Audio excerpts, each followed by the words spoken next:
Assalamualaikum warahmatullahi wabarakatuh. Gus, kula pernah ngrungokaken dawuh jenengan perkari ilmu Jawa, perkari tiyang Jawa sebelum tiyang Kilen ten Jawa, tiyang Jawi pun nemokaken Gusti Alane. Nggih.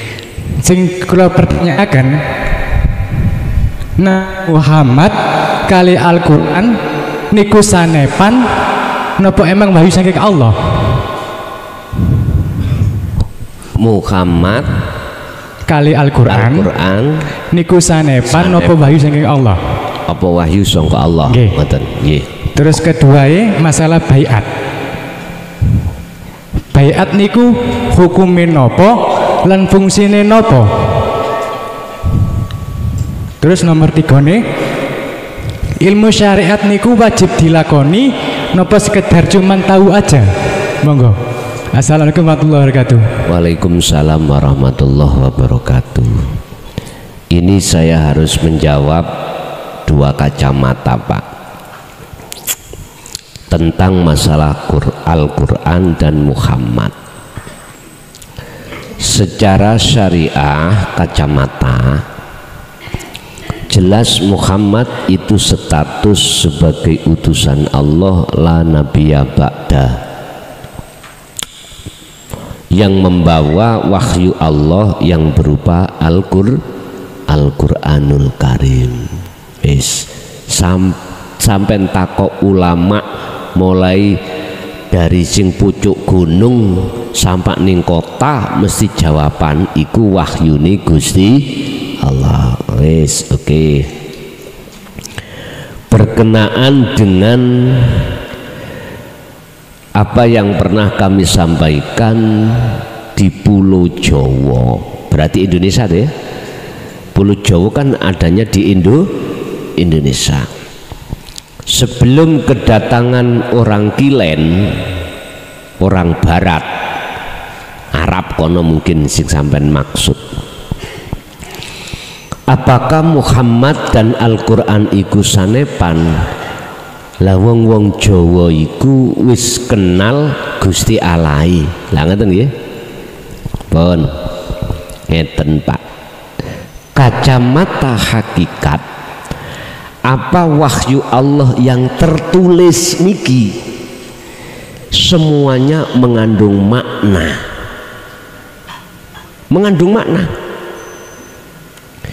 yang makna itulah yang kami sebut sebagai Al-Qur'anul Qadim. Makna apa? Itulah makna yang mensikapi tentang pelajaran ruhaniah, bukan jasmaniah. Ingat, husnul a'mali nataiju husnil ahwal mingkol bin zahidin. Bagusnya laku jasmani itu diukur tergantung buah yang muncul keadaan hati jenengan. Lah keadaan hati jenengan ini bagaimana? Ada dua keadaan, Pak. Satu keadaannya ini wajah tu wajiyah, yang nomor dua ini wajah tu as-samawati wal ard. Padahal ini kan ada di surat Al-An'am ayat 79 yang sering kita baca setelah kita takbiratul ihram. Sebelum membaca Fatihah dalam sholat disunahkan membaca doa iftitah. Lah ngoten nggih. Inni wajjahtu wajhiya lilladzi fataras samawati wal ardo hanifan wa ma ana minal musyrikin. Orang-orang tidak memikirkan dan memahami penutup ayat itu, wa ma ana minal musyrikin, dan saya sudah tidak termasuk golongan yang menyekutukan Allah. Lah ini yang bagaimana? Ini nggak pernah dipahami pokoknya lesanku ngucap Allah ya pangeranku bener. Ya nanti dulu itu kan menurut kacamata syariat. Lah kacamata hakikat nanti dulu hati kita isinya ilahun wahid atau wajhiyah atau samawati wal ard. Kita koreksi di situ. Makanya kata Syekh Ibnu Athaillah, belajarlah kau, sibukkanlah kau mengkoreksi hatimu dan jangan kau sibuk mengkoreksi hati orang lain. Itu yang lebih baik. Berarti Muhammad dan Al-Quranul Karim secara lahiriah boleh itu dikatakan, mohon maaf, sebagai sanepan yang menyimpan wahyu yang sejati yang kami sebut Al-Quranul Qadim. Gampangannya Pak, istilah Al-Quran itu kulit, Al-Quranul Karim kulit, Al-Quranul Qadim iku isi, atau boleh saya istilahkan seperti itu.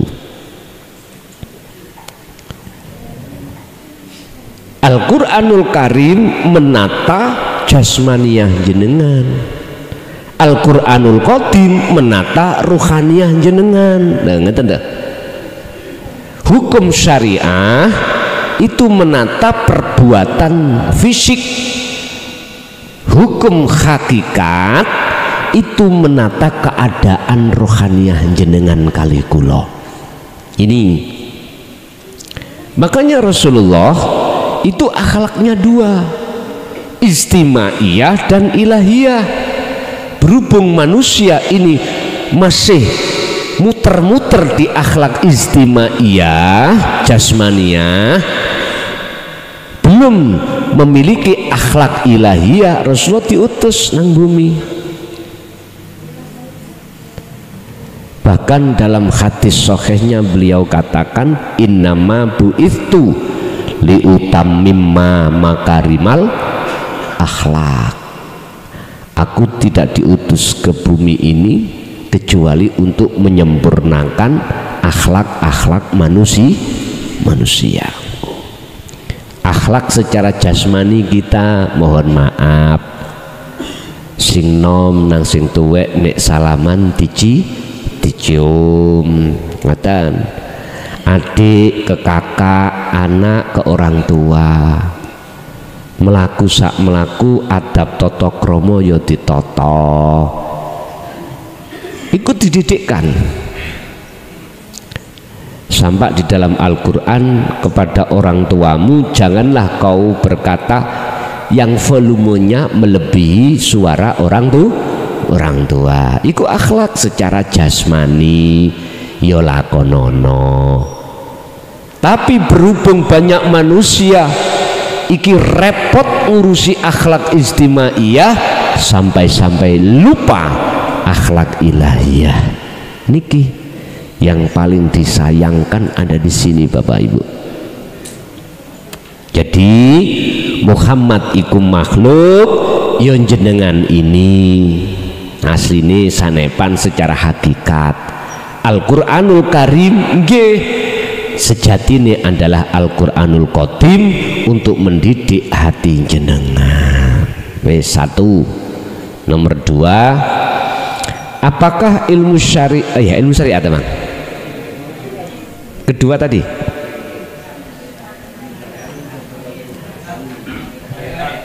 bai'at. Apakah fungsi bai'at dan apakah itu wajib bai'at?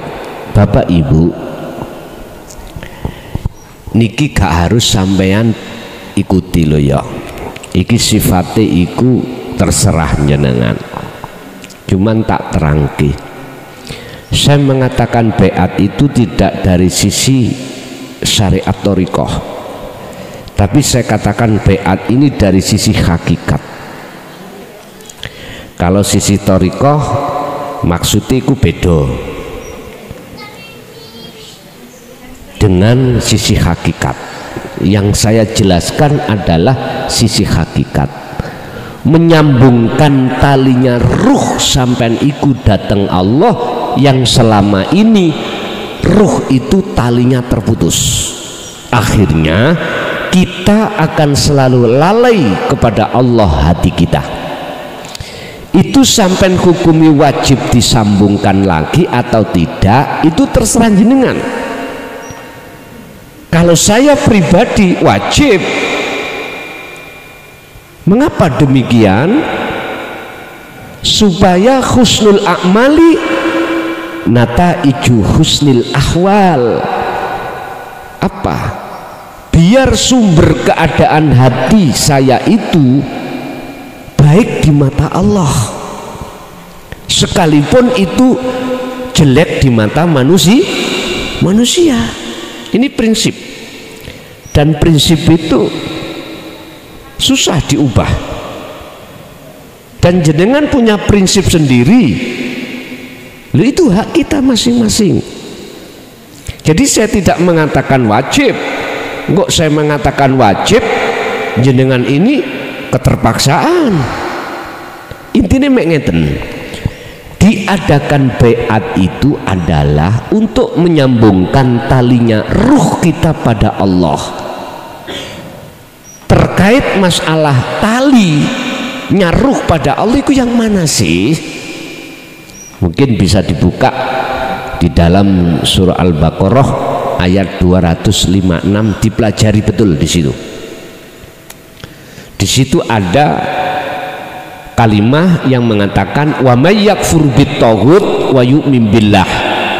Barang siapa meninggalkan hatinya tauhid selain ilahun wahid Allah wujude, maka wa yu'min billah, kau akan bertemu Allah, kau akan imanmu betul-betul hanya pada Allah. Faqad istamsaka bil urwatil wuthqa. Lah, inilah tali yang harus kau jaga terus. Berarti apa mutasabihatnya ayat itu? Mana Al-Quranul Qadimnya? Adalah sirul asrar. Ini tali itu adalah zikir. Zikir yang kumaksud adalah sejatine zikir. Apa sejatine zikir? Zikir kan bahasa Arab, dialih bahasa Indonesia ingat basa Jawa eling. Secara istilah iku, secara lugat, secara istilah hati jenengan ada satu kesadaran bahwasanya sing wujud iku cuman Allah Ahad,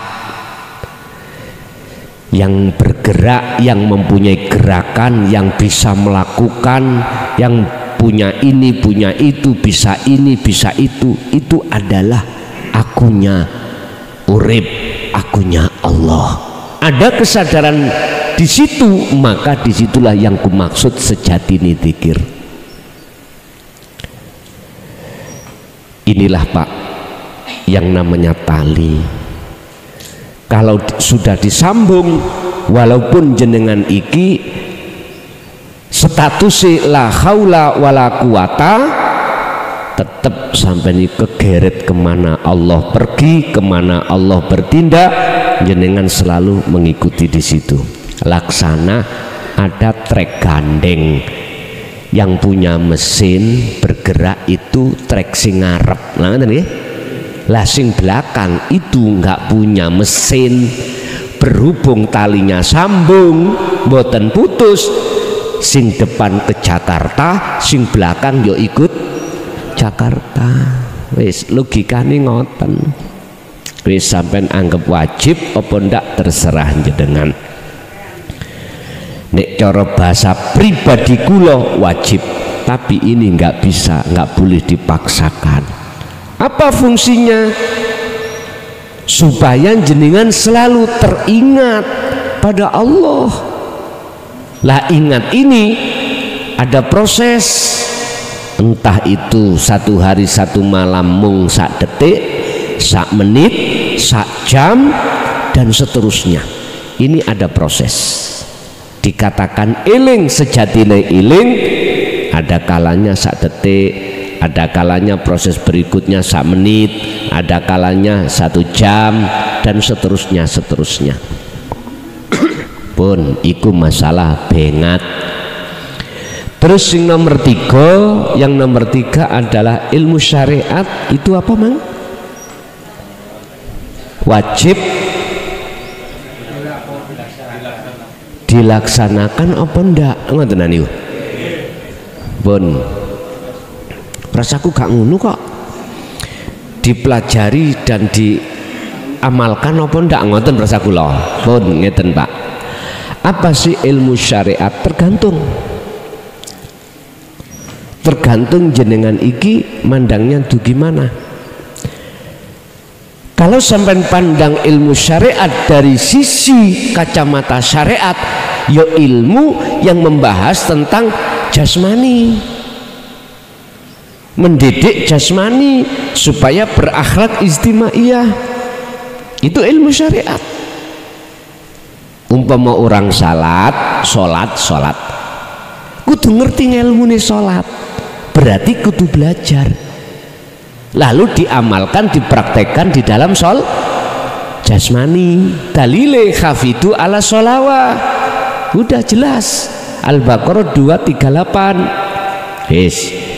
Iki ilmu syariat miturut pandangan wong umum.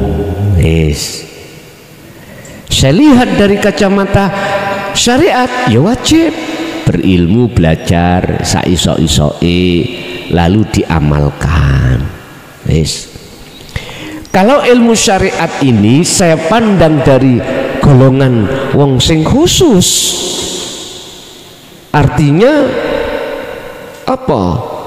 Khususia, orang-orang yang hatinya sudah duduk di hakikat makrifat, wajib belajar ilmu syariatnya hakikat.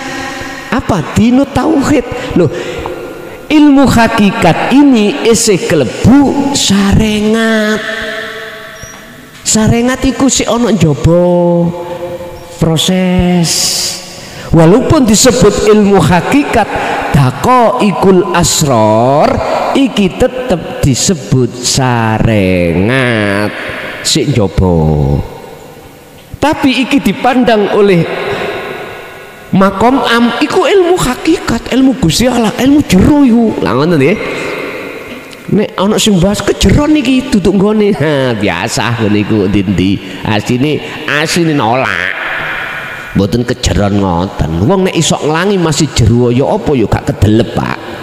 Tapi orang yang tidak bisa berenang, gak usah dikasih 10 meter, 2 meter klagep terasa dalam, apalagi dikasih 10 meter. Paham gak maksud saya? Lah Bapak Ibu, jadi ilmu yang membahas tentang hukum-hukum ilahiyah, ilmu loh, saya ngomong ilmu, itu masih syariat. Wajib jenengan ketahui, jenengan untuk bertemu Allah wajib ono ngilmune.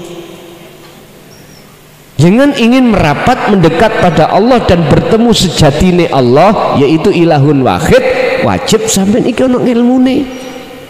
Yastami'unal qaula fayattabi'un ahsanahu. Az-Zumar ayat 18. Siapakah orang yang dipilih oleh Allah, ruhaniyah, yang dijadikan Allah sebagai pengikut Rasulullah dan menjadi kekasih Allah? Mereka lah alladzina yastami'unal qaula fayattabi'una ahsanahu. Mereka yang tidak hanya mendengarkan ajaran dinu tauhid, juga beriman dan mengikuti alias mengamalkan. Sebab tatkala jenengan ingin bertemu Allah bila ilmin, tanpa nganggo ilmu yang disebut sebagai ilmu hakikat, dan saya katakan iki sik syariat, maka jenengan tidak akan pernah akan sampai miturut sistem. Contoh ibarat ngeten, Saya jalan-jalan di Krian, di situ ada stand, ada banner yang mengatakan siap menerima radio, televisi, elektro rusak. Rusak itu berarti gak bisa hidup, gak punya gambar, gak muncul suara, itu namanya rusak. Berhubung beliau-beliau yang ada di dalam itu paham tentang ilmu elektro, sebab dia sudah belajar elektronya, mampu untuk menjadikan radio rusak menjadi hidup lagi, TV rusak bisa muncul gambar lagi. Saya tiru-tiru, tak lihat kok penak oleh duit wong iki rek, kari nutul-nutul ngono tok. Tak tiru Pak, di rumah saya bikin banner klason membuka menerima radio rusak atau TV bejat, kulkas bejat. Tapi saya tidak berilmu. Banyak Pak yang membawa ke situ. Bisakah menyelesaikan ini? Nggak bisa. Bila mana aku paksakan, mesti tambah rusak. Nggak mungkin bisa bener tambah karena saya tidak punya ilmu untuk ke situ mencapai hidup itu, nggak bisa, nggak ada. Mohon maaf, tak jawab. Ilmu ini wajib kita pelajari, lalu lebih wajib kita amalkan manakala jenengan ingin hati jenengan menjadi hati yang tidak mati, alias menjadi hati yang hidup. Bahasa hati buta, apabila jenengan ini ingin hati tidak buta, maka wajib belajar ilmu dan mengamalkan. Tapi jikalau jenengan ini tidak kepingin, tidak ada keinginan hati jenengan itu menjadi hati yang hidup, bahkan sampai pingin hati yang mati terus, ya gak wajib bagi jenengan belajar dan ngamalkan ilmu. Akibatnya gimana? Ya gimana? Surat Toha ayat 124 sampai 27. Ya ini tadi akibatnya. Lah saya pun tidak menyalahkan jenengan yang menjadikan belajar dan mengamalkan ilmu itu dengan wajib, enggak. Karena setiap diri manusia punya prinsip masing-masing. Monggo sak kersa. Fal yu'min monggo, fal yakfur nggih monggo. Beriman monggo, ra beriman nggih monggo. Mat Muhammad, awakmu jangan pernah dan tidak ada hak untuk memaksakan umat mengikuti awakmu. Tidak ada. Kamu cukup tugasmu menyampaikan saja. Di dalam menyampaikan bermakna ganda. Satu, memberikan kabar basyiron, yang kedua memberikan peringatan wanadhiron. Oke, lanjut. Kalau ada monggo. Niki wau karnaval Pak. Wah, jos wae. Topengan nggih monggo menawi wonten. Assalamualaikum Gus. Alhamdulillah niki kula pertanyaan singkat mawon. Napa sing diwastani alam musyahadah nih Gus? Ngoten mawon Gus. Ya kuwi alam kebukae peninggal ati sampean dateng wujude Allah. Saya ulang, alam musyahadah adalah alam kebukae peninggal ati sampean yang tadinya gelap Allah iku bagi kita, sekarang sudah jadi terang atau nyata. Itu disebut alam musyahadah. Wakilah alam persaksian, alam melihat.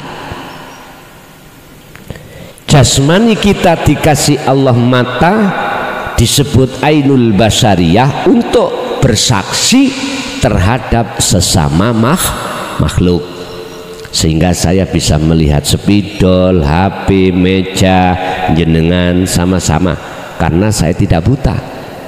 Yes. Ruhaniyah Allah kasih mata yang disebut ainul basirah. Wong Jawa ngarani matane ngati, mripate ngati, iku untuk bersaksi illallah, hanya pada Allah. Allah yang dimaksud wujud, bukan nama, bukan sifat, bukan zat, wujud. Makanya syahadat kita waktu di syariat mesti mengatakan asyhadu alla ilaha illallah. Cuman sedikit yang mau membahas beber hakikat syahadat niki. Pun nggih niku alam musyahadah. Selanjutnya siapa yang bersaksi dan yang menyaksikan? Kalau sudah di wilayah alam musyahadah, yang menyaksikan dan yang disaksikan pelakunya itu ahad.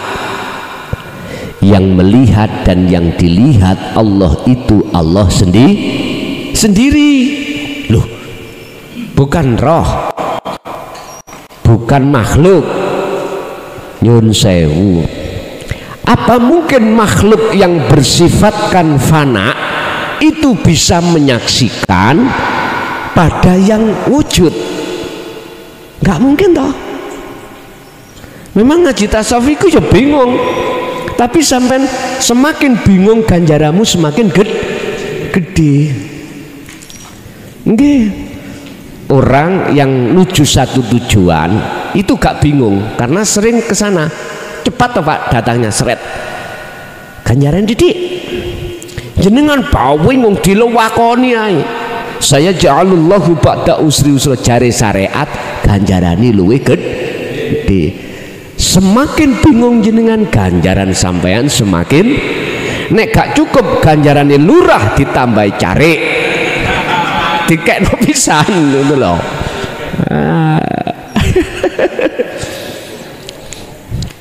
Begitulah Pak. Jadi yang melihat yang wujud itu harus yang wujud sendiri. Apa mungkin perkara yang tidak wujud itu bisa melihat yang wujud? Nggak mungkin. Oke, lanjut.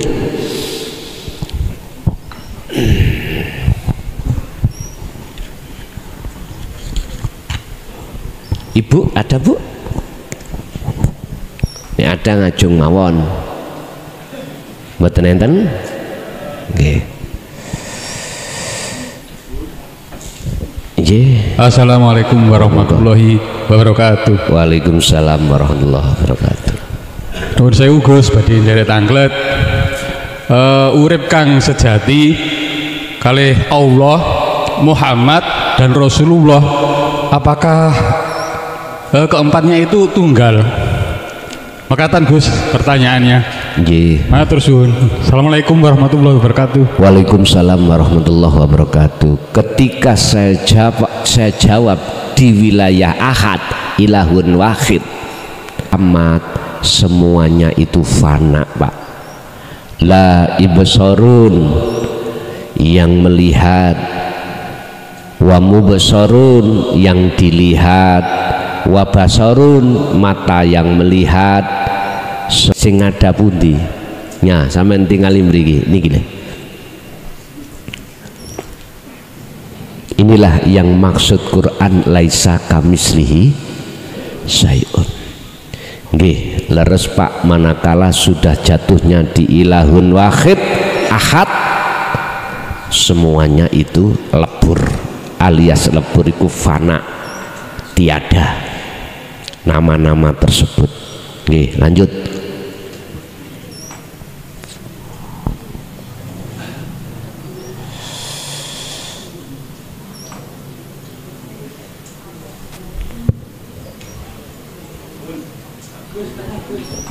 Monggo yang di dalam. Assalamualaikum warahmatullahi wabarakatuh. Waalaikumsalam. Umur swidak kalih tahun. Amin. Nggih. Kula tanglet Gus. Kula niku nek dalu niku kolwat. Tapi niku kula pengin peruh alam-alam gaib, tapi wangel. Napa niku karepe nafsu napa memang dereng wayahe kan ngoten niku. Nggih. Ngoten niku. Pun ngoten mawon. Terus nomor kali. Nomor kali nggih Gus ya. Kula niku nek apa menghilangkan fana istilahnya apa ya? Menghilangkan diri sendiri itu bisa yang wujudnya itu masih hidup. Tapi kalau yang makhluk yang tidak hidup itu sulit itu. Misalnya kayak kita memfanakan diri bisa sedikit-sedikit nyambung. Tapi kalau menghilangkan depan saya itu kok hilang itu tembok dan sebagainya itu sulit. Gimana mohon pengarahan yang jelas terang tapi orang bulat-bulat gitu. Matur nuwun. Assalamualaikum warahmatullahi wabarakatuh. Waalaikumsalam warahmatullahi wabarakatuh. Arah maksud tujuan kita kholwat suluk itu ilahun wahid wa man kana yarju liqa'a rabbih falyamal amalan sholihan. Tujuan orang yang kholwat suluk adalah bertemu Tuhannya. Wis titik. Jikalau jenengan ada niatan kholwat untuk bertemu makhluk di dalam alam mukasyafah, maka jelas itu nafsu. Karena masih melibatkan diri kita sebagai makhluk dan makhluk lain. Apakah itu salah? Itu pertanyaannya. Saya tidak pernah menyalahkan siapapun, karena setiap diri punya hak masing-masing. Mungguh jenengan boten salah, mungguh jenengan boten salah. Napa kok angel niku wau? Jawabannya sederhana. Apa? Gusti Allah iku gak kena diatur. Justru sing ngatur Gusti Allah. Niki pun sampean jawab dari si syariat lho ya. Nek sampean jawab dari si syariat, sampean salahno. Wong donga iku kan wajib syariat. Padahal nggak terasa kita ngatur, merentah Gusti Allah. Pun jikalau jenengan hati bicara kholwat untuk menuju dan bertemu Allah tentang alam kasab, menurut saya sampingkan aja. Wa aslimu lahu, dalam hal wa anibu ila rabbikum, kita sowan ing ngersane Allah, pasrahkan pada Allah terkait mukasyafah itu. Sebab orang yang suluk menuju wusul itu kadang-kadang dipentokkan, diperlihatkan alam kasaf, kadang-kadang juga tidak diperlihatkan, padahal dia melewati.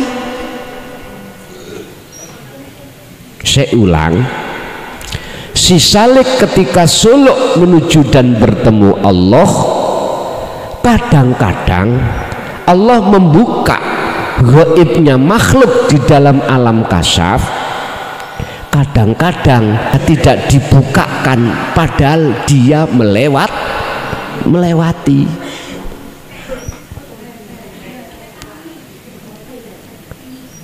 Berarti jawabannya biar mudah, jangan pernah ada niatan ingin mengatur Allah dengan bentuk ada keinginan kita ketemu gaibnya makhluk. Berarti gimana? Tetap ayatnya waman kana yarju, dan barang siapa waman lan utawi sapane wong iku yarju ning ati duweni karep apa? Liqa arabihi, untuk bertemu Tuhannya. Cukup satu, falyamal amalan sholihan, fungsikan hatimu itu berzikir sejatine dzikir. Wala yusyrik, lan ojo sampak ning ati sampean nyekutokake, wala yusyrik bi ibadati rabbih ahada. Ketika saat melaksanakan kholwat jangan ada selain Allah, termasuk kita. Tiadakan. Kita yang merasa suluk, tiadakan. Yang merasa kita bisa berzikir, tiadakan. Barulah nanti akan muncul sejatinya wujud al-haq ikut di situ. Urusan mengke dibukakan alam kasyaf jenengan monggo, gak ya monggo. Wis. Ini menurut saya jenengan pengen mudah kebuka, sampean ojo niat minta ketemu gaibnya makhluk, tapi sampean memurnikan tujuan awal sampean kholwat adalah bertemu Allah. Satu. Nomor dua, bagaimana saya biar mudah memfanakan selain daripada saya? Kalau saya mudah, kalau di luar saya itu sulit seperti tembok, makhluk atau benda mati. Cukup tiadakan pandangan hati sampean datang wujude urip di dalam dan di luar tembok. Yang namanya tembok, mata dohir tetap wujud, tembok ini wujud, tapi sampean pandang dengan mata hati. Mana mata hati yang rasa imanul khat, yaitu ihsan, matu datang urip. Lah baru tak akan nyata yang namanya wujude tembok, gak ada sifat wujud. Berarti jenengan wajib masuk di dalam alam kefanaan. Itu carane, gak bulet. Ngarep bulet itu kita sendiri. Sebetulnya Allah itu memberi keterangan, tidak ada keterangan yang bulat itu kita sendiri. Begitu. Oke, lanjut.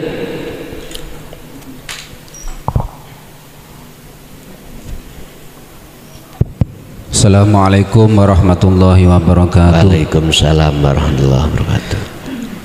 Pada tanglet Gus, si salik apabila sudah bermakrifat keakuan makhluk di dalam dan di luar dirinya itu sudah fana, gantos akunya Allah. Apakah si salik diwastani pun boten bertuhan malih Gus? Mekaten. Assalamualaikum warahmatullahi wabarakatuh. Waalaikumsalam warahmatullahi wabarakatuh. Jawabannya ada dua. Bagaimana si salik dikatakan bertuhan, si salik ora enek? Paham gak maksudnya? Satu. Nomor dua, itulah si salik yang disebut sejati ini bertuhan yang benar. Innallaha huwa rabbi wa rabbukum fa'buduh. Ngeten ayatnya.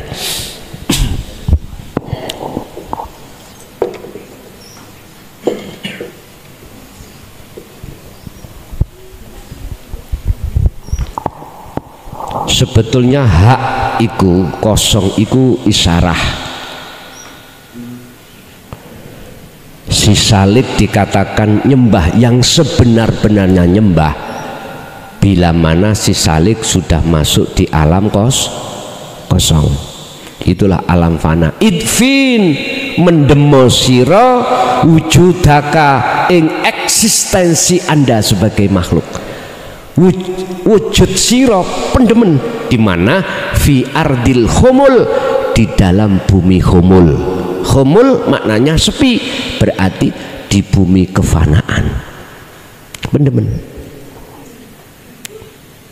Kalau panjenengan akan mau dan berani memendam kewujudan jenengan di bumi khumul, maka yang muncul, yang tumbuh itu adalah al-haq, akunya Allah.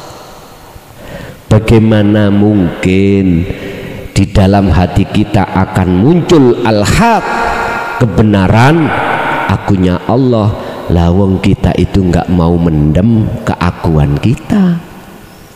Laksana saya itu nyun sewu punya wenih, entah benih apa itu, tidak saya encepkan di tanah, tak uncal noai seret. Bagaimana pertumbuhannya? Bisa maksimal? Tidak, nggak bisa maksimal. Makanya wong Jawa waktu tebar benih pari lak diuncal-uncal ngeten nah, apa kok ya dicukoki maneh, tegese jenenge Daud. Ngerti Daud nggih?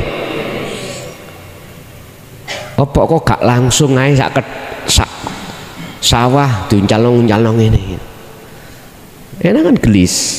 Apa mengapa kok di satu kedok disawuri akhirnya tumbuh lah tumbuh toh? Terus apa kok dijabuti maneh dilih kono diencepno ambek ibu-ibu. Biasa ibu-ibu nek desa niku wong wedok tandur niku. Wong lanang mboten enten tandur. Wong lanang sing Daud, sing wedok ndak nandur ngaten. Nandure ya ngoten diencepno. Gak mungkin diuncalno. Diencepno. Nanti biar berbuah maksimal. Artinya apa mungkin jenengan ini tidak memendam keakuan diri mengharapkan muncul keakuan Allah? Enggak mungkin. Mboten mungkin, Pak. Mestinya kudu dipendem sing jero. Apa mang pertanyaannya lali sama Anda?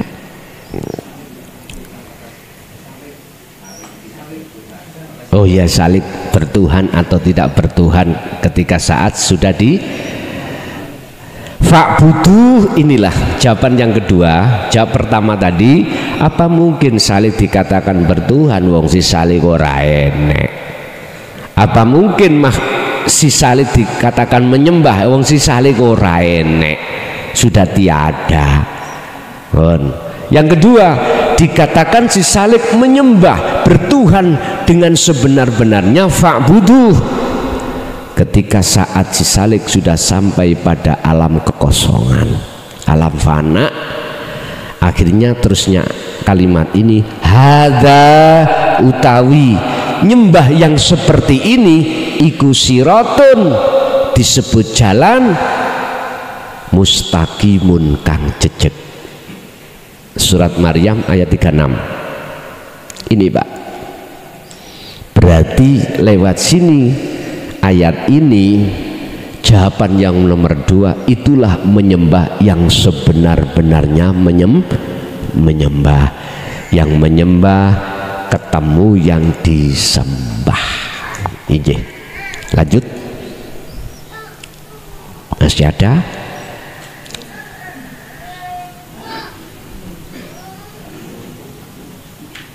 Cukup? Tasik wonten? Monggo.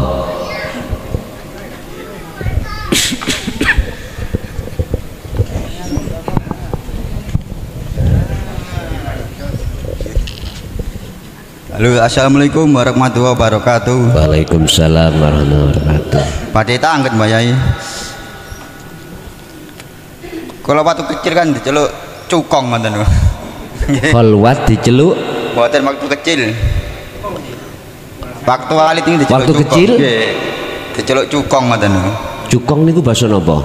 Cukong niku bahasa Jawa nggih. Wadanan niku. Juragan Cina. Mboten. Istilah niku napa nggih? Wadanan ngoten ya. Oh, wadanan. Kan biasanya nudakan tiang nomor ngoten. Indigo. Iya. Niku dos pundi? Warit napa karo omah ngoten ya. Oh, ngoten. Cih. Sing kedua niku seluruh alam semesta niki kan ciptaane Gusti Allah nggih ya. Agak didekat anak kuping kula merkek dublek. Seluruh alam semesta ini kan ciptaannya Gusti Allah nggih ya. Nggih. Kalau kula niku napa niku muplek godhong niku ati dos pundi? Godhong? Muplek godhong ngeten ya. Godhong kula patahkan ngeten ya. Niku ati dos pundi? Nggih. Daun pisang napa? Nggih. Batang pohon nggih. Batang pohon nggih napa? Kula patahkan ati niku dos pundi ngoten.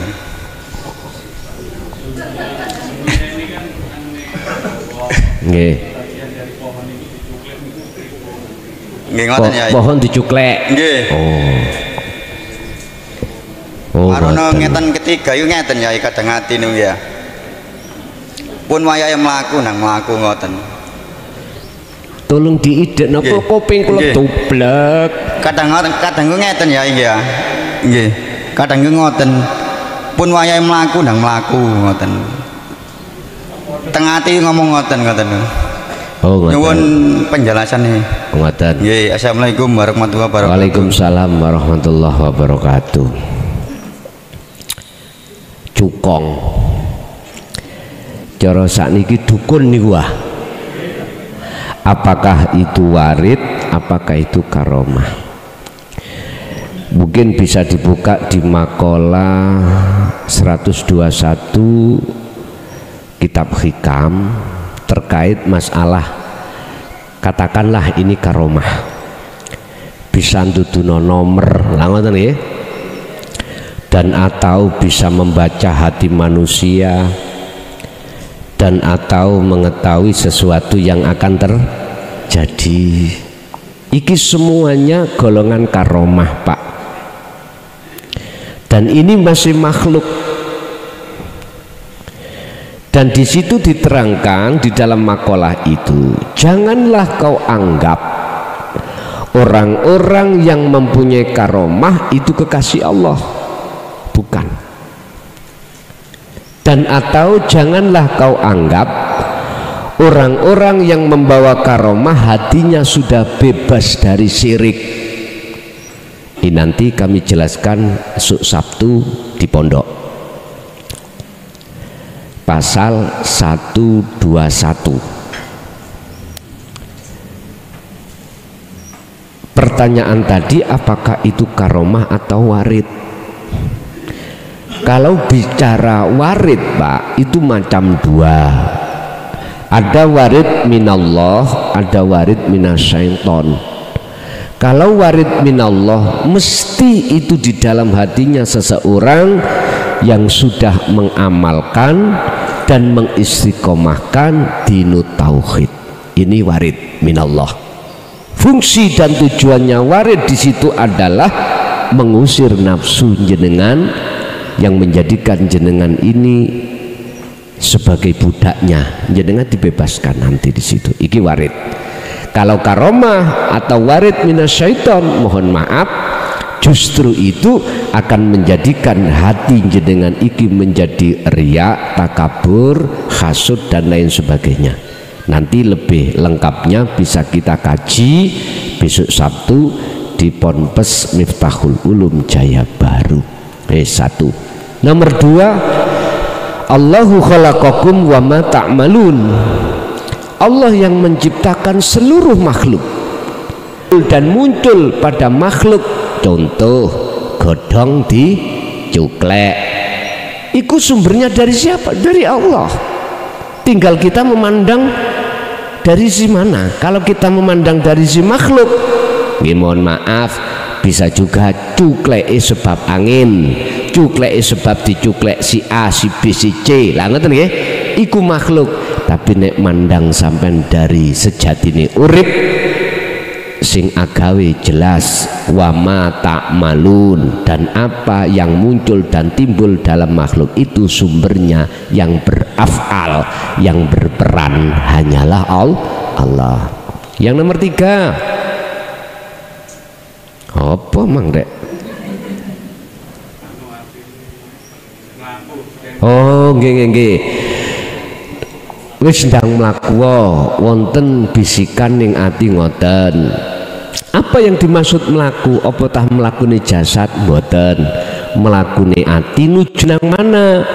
Ila siratim mustaqim, menuju jalan yang lurus.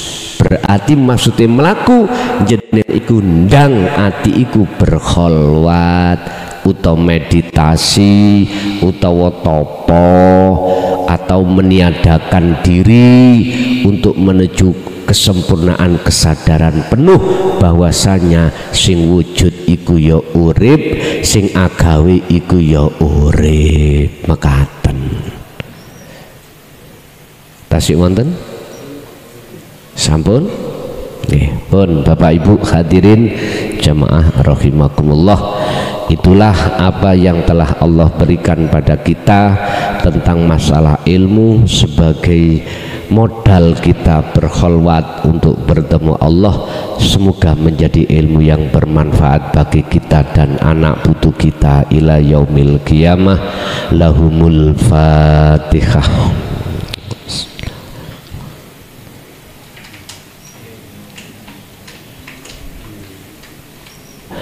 Awal sampai akhir, bila mana ada kata yang kurang berkenan dalam hati jenengan, saya pribadi mohon maaf lahir dan batin.